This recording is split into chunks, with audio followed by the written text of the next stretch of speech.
Welcome to Infinity IQ Plus. Hello students, कैसे हैं बेटा आप सब।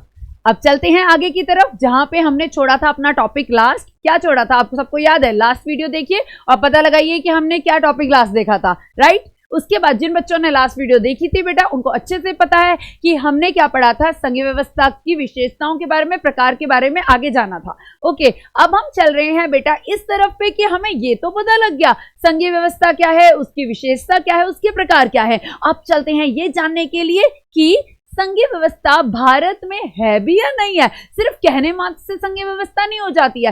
अब हमें देखना पड़ेगा, कुछ टेस्ट करेंगे हम इससे रिलेटेड में कि भारत में संघीय व्यवस्था है या नहीं है। सबसे पहले बेटा जी आपको यह पता होना चाहिए, जिस समय पे हमारा संविधान बन रहा था तो भारत की कुछ कंडीशन ऐसी थी कि सारी चीजें बनाना बहुत मुश्किल साबित हो रहा था। यानी कि संविधान में कौन से प्रावधानों को किया जाए, कौन से प्रावधानों को ना किया जाए। हम एक तरफ पे देश में, हम सबको पता है 46 में बेटा क्या हालात थे देश के, 47, 48 और उधर हमारा संविधान का निर्माण हो रहा था।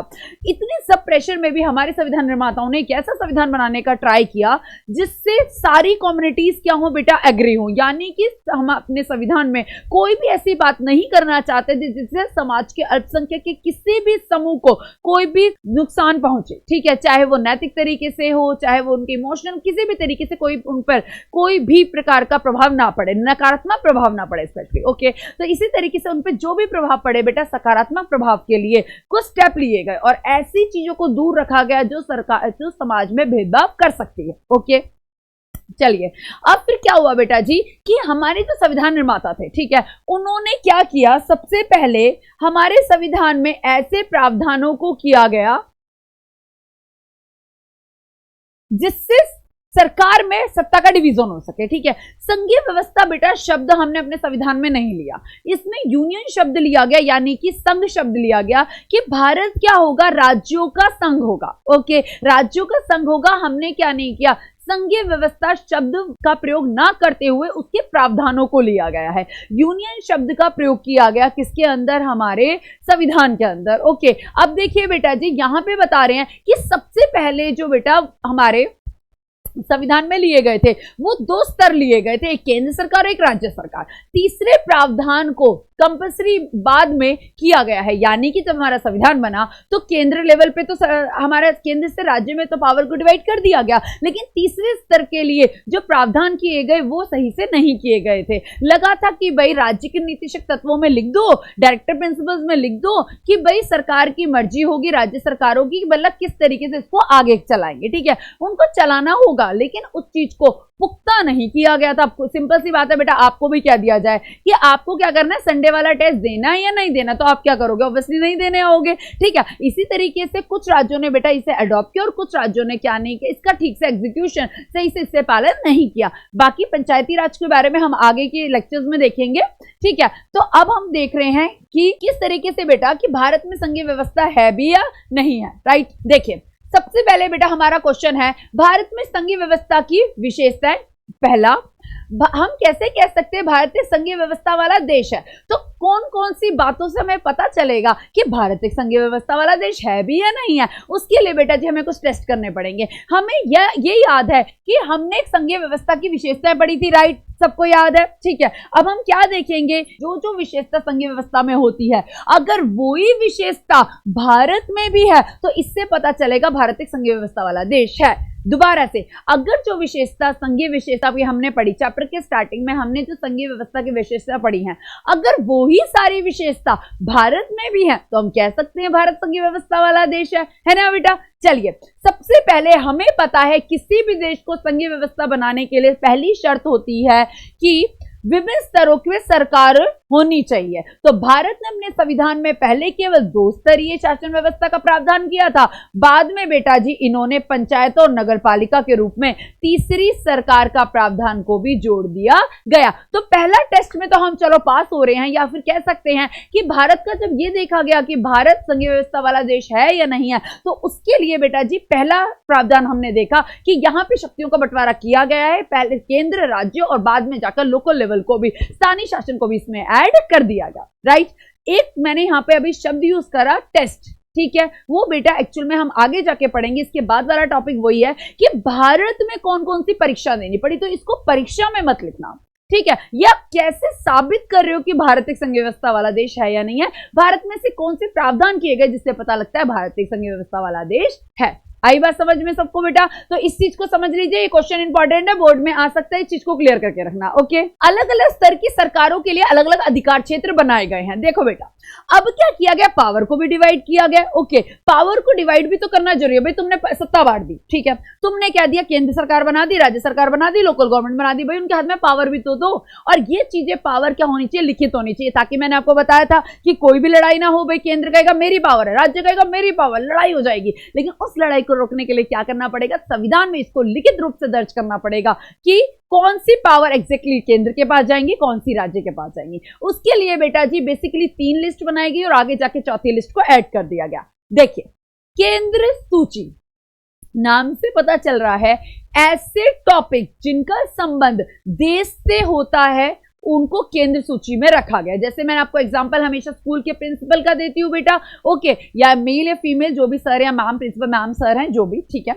इसी तरीके से बेटा जी इस सूची में राष्ट्रीय महत्व के विषय आते हैं जिनका संबंध पूरे देश से होता है, राइट। इस सूची में राज्य सूची के विषय में वो आएंगे जिनका संबंध सिर्फ राज्य से होता है, ओके। समवर्ती सूची में वो विषय आएंगे जिनका संबंध केंद्र और राज्य दोनों से होता है। आ रही है बात समझ में? नहीं आ रही है? जिनका संबंध केंद्र और राज्य दोनों से होगा, यानी कुछ ऐसे टॉपिक जैसे आपकी शिक्षा है बेटा, ओके। अभी हम उस पर डिस्कस करेंगे कि कौन कौन से टॉपिक को लिया गया है। देखिए, पूरे देश के लिए इन मामलों में एक तरह की नीतियों की जरूरत होती है, इसी कारण इन्हें केंद्र सूची में, संघ सूची भी बोलते हैं बेटा, इसे रखा गया है। देखिए, केंद्र सूची के अंदर वो टॉपिक लिए गए जिनका संबंध पूरे देश से होता है, और ऐसे टॉपिक्स होते हैं इसमें जिन पे एक तरह का डिसीजन की जरूरत होती है। ये नहीं है कि दिल्ली गवर्नमेंट अलग डिसीजन ले रही है, यूपी गवर्नमेंट अलग ले रही है, एमपी गवर्नमेंट अलग ले रही है, नहीं, ये एक ऐसे टॉपिक होते हैं जिसके लिए भाई पूरे देश में एक जैसा फैसले की जरूरत होती है, जिसमें बेटा जी हमारे आएंगे कि इसमें हमारी रक्षा वाला मैटर आ जाएगा, इसमें हमारे आ जाएंगे बच्चे कौन से वाले मैटर, दूसरे देशों के साथ हम किस तरीके के संबंध बनाएंगे, ये वाले मैटर इसके अंदर रखे जाएंगे। आ रही है बात समझ में? जबकि राज्य सूची में कानून जो बनाएगी वो राज्य ही बनाएगा। हाँ, इस चीज में ध्यान रखना बेटा कि केंद्र सूची पे कानून बनाने का अधिकार किसको होता है, केंद्र सरकार को होता है, सिर्फ वही कानून बनाएंगे। राज्य सूची पे कानून बनाने का अधिकार राज्य सरकारों को होता है, जो भी राज्य की सरकार है, यूपी का है तो बेटा यूपी, एमपी का है तो एमपी, जो भी सरकार है वो राज्य सरकारें अपने अपने राज्य में उस टॉपिक पर कानून बना सकती है। जैसे पुलिस का टॉपिक बेटा राज्य सूची में आएगा, ओके। समवर्ती सूची में ऐसे टॉपिक रखे जाते हैं जिन पर दोनों सरकारें मिलकर काम करती है, केंद्र सरकार और राज्य सरकार। लेकिन संविधान में बोला गया है अगर कोई डिस्प्यूट हो जाता है, अगर किसी भी बात में केंद्र और राज्य की बैठ के नहीं बन रही है एक टॉपिक पर, तो लास्ट डिसीजन इस सूची पर किसका होएगा, समवर्ती सूची पे केंद्र सरकार का होगा। लास्ट डिसीजन किसका माना जाएगा, केंद्र सूची का माना जाएगा। आ रही है बात समझ में? बेटा आप सबको याद होगा हमारे यहाँ पर होल्डिंग टुगेदर फेडरलिज्म होता है, इसी का असर यहाँ पे दिखाई देगा हमें, ठीक है। इसमें बेटा केंद्र सूची में प्रतिरक्षा, विदेश, बैंकिंग, संचार, मुद्रा टॉपिक आएंगे। याद रखना प्रतिरक्षा देखो पूरे वर्ल्ड के, पूरे देश के लिए होता है ये वाला। विदेशी मामले, भाई इंडिया का अमेरिका के साथ कैसा रिलेशन होना चाहिए, इंडिया का पाकिस्तान के साथ, अफगानिस्तान के साथ, चाइना के साथ, हम अफ्रीकन कंट्रीज के साथ हमारे कैसे रिलेशन होने चाहिए, हम सब केंद्र सूची का मैटर रहता है। राज्य में बेटा राज्य अपने हिसाब से पुलिस का मैटर देखेगा, व्यापार देखेगा, वाणिज्य, कृषि के टॉपिक देखेगा। जबकि समवर्ती सूची में बेटा शिक्षा आ जाएगी, वन आ जाएगा, मजदूर संघ, विवाह, गोद लेना बच्चों, ये सब चीजें बेटा समवर्ती सूची में, जहां पर दोनों मिलकर काम करेंगे केंद्र और राज्य, लेकिन राज्य किसका माना जाएगा, केंद्र का। आ रही है बात समझ में? नहीं आ रही है? अब उसके बाद बेटा जी क्या हुआ, हमारे संविधान निर्माता, मैं आपको हमेशा बताती हूँ बहुत दूरदर्शी थे, हमेशा सोच समझ के आगे का काम करते थे। उन्होंने कहा कि भाई संविधान बन रहा है आज, ठीक है, हम कभी ना कभी गुजर जाएंगे, ठीक है, सरकारें बदलेंगी, तो जो चीज हमने यहाँ पे, जो टॉपिक आज हमारे पास सामने मौजूद है, हमने उनके लिए तो सूची बना दी, लेकिन जो टॉपिक हमारे सामने मौजूद नहीं है, जो आगे आने वाले समय में जनरेशन चेंज हो रही है, वो टॉपिक आएंगे तो हम उनका क्या करेंगे। ऑब्वियसली बात है, लड़ाइयां होंगी। जब कोई नई चीज आएगी, घर में जो चीज नहीं है, अब कोई नई चीज आ रही है, मम्मी पापा ने बताया नहीं कि वो उसमें किसका हक रहेगा, तो लड़ाई हो जाएगी ना। जो ज्यादा डोमिनेंट होगा वो अपने हिस्से में ले लेगा उस चीज को, ठीक है। इसी तरीके से बेटा क्या किया गया, एक ऐसी सूची बना दी गई जिसे अवशिष्ट सूची कहा जाता है। ये बोला गया कि जो इन तीनों टॉपिक्स में टॉपिक रह गए हैं, ये बेटा सिर्फ उदाहरण है आपके लिए, ठीक है, जो इन तीनों टॉपिक में टॉपिक नहीं आए और आगे वाली जनरेशन के टाइम पे वो टॉपिक्स आ सकते हैं, तो उनको बेटा जी अलग लिस्ट में बना दिया गया। फॉर एग्जाम्पल कंप्यूटर सॉफ्टवेयर, जैसे आपके जितना भी सारा ये AI वगैरह बेटा सारी चीजें आ रही हैं, ये सारी बेटा इसी में रखी गई। आ रही है बात समझ में? अच्छा, आपने एक चीज देखी कि अगर हम सूची की बात करें, कि हम कह सकते हैं इन सब टॉपिक्स को देखकर कि भारत संघीय व्यवस्था वाला देश है। अगर आपने इन टॉपिक्स को देखा, अभी हालांकि हम एक दो टॉपिक्स पे और वर्क करेंगे अभी आगे, अभी फिलहाल इतने टॉपिक को हमने देखा है। सबसे पहला कि हाँ, हम कह सकते हैं यहाँ पे केंद्र राज्य सरकारें बनाई गई हैं और केंद्र बाद में जाकर राज्य को साथ साथ में स्थानीय शासन को भी जोड़ दिया गया। केंद्र, राज्य और स्थानीय शासन को जोड़ दिया गया, ठीक है। उसके बाद बेटा हमने क्या देखा था कि यहाँ पे जो शक्तियों का बंटवारा है वो भी सही तरीके से कर दिया गया है। आ रही है बात समझ में?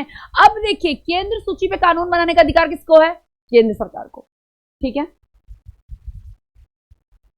राज्य सूची पर राज्य को, समवर्ती सूची पर केंद्र और राज्य को। लेकिन हमें पता है अगर कोई भी डिस्प्यूट हो जाता तो लास्ट डिसीजन कौन लेगा? सब बच्चों को पता है, केंद्र लेगा। तो आप बताइए, दो टॉपिकों पे तो केंद्र मजबूत है, हो गए।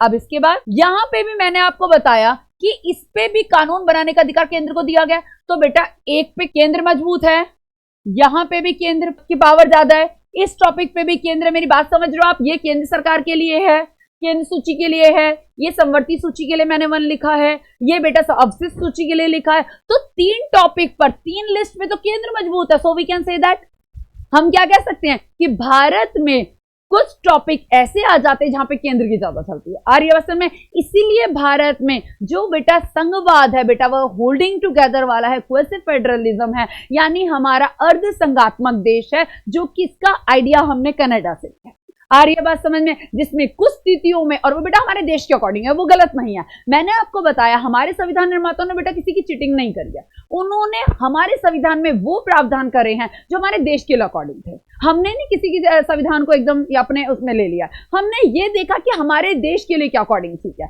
अब आप क्या करते हो, कई बार स्टडीज कर रहे होते तो हम ना दूसरे बच्चे की स्ट्रेटेजी पूछते, भाई तू कैसे पढ़ता है, पूछते हैं ना बेटा। कभी नहीं पूछनी चाहिए। क्यों नहीं पूछनी चाहिए? सबसे पहली बात है, आपकी खुद की स्ट्रेटेजी है।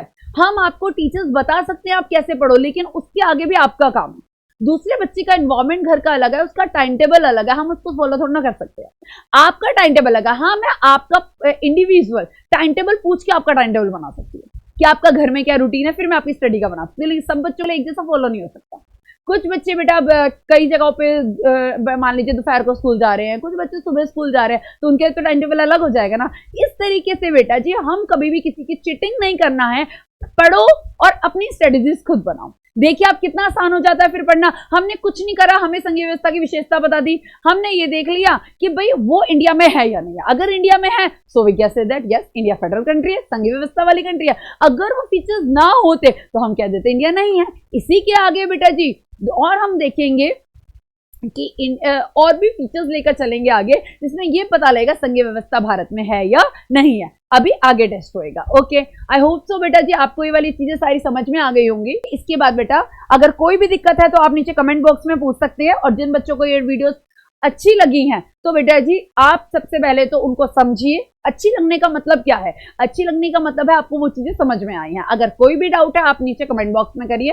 अगर अच्छी लगी है तो अपनी स्टडी आज से ही स्टार्ट करिए, क्योंकि बेटा जी जब तक आप स्टडी स्टार्ट नहीं करेंगे तब तक हमारे भी पढ़ाने का फायदा नहीं है ना बेटा। इसी देखिए साथ ही बेटा जी आप अपने टॉपिक्स को क्लियर करते चलिए, पिछले वाली वीडियोस को देखते चलिए ताकि आपके सारे टॉपिक्स क्लियर रहे। ओके, आगे की वीडियोस बेटा जी आपको ऐप में मिलेंगी। Thank you so much. Follow and subscribe us for more.